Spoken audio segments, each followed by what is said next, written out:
So there's multiple ways to tint. The way how I always do it is a bottom load. There's a few pros, few cons here and there. I'm just going to touch up on it a little bit. Pro number one to me is always going to be the ease of installation. There's no bottom gasket to fight with, so everything kind of just falls in. So I'll give you a little demonstration here. Grab this film, I'll bring it around to the other side. Now, because there's no bottom gasket, I really just slip it down. That in there. It wants to tuck in.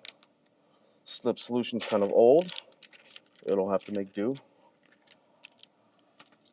See, no, I don't have to fight that bottom gasket. I don't got to tuck anything in. That's why I bottom load quite a bit. That's the biggest benefit to me. Benefit number two, I think it really stems off from the first one with ease of installation, is I believe you get a cleaner install. The less you're fighting, the cleaner your installs is.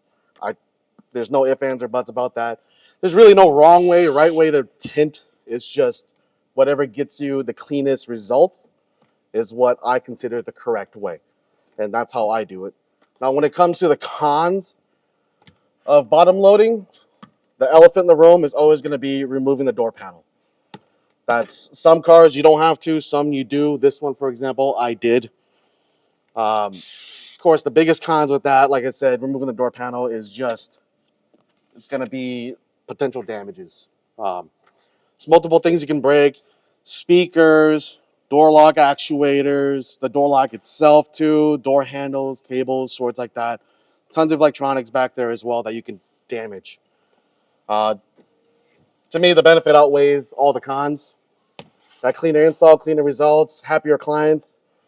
That's what I aim for. That's what we all aim for here at Yelo, and I think it works out the best for me.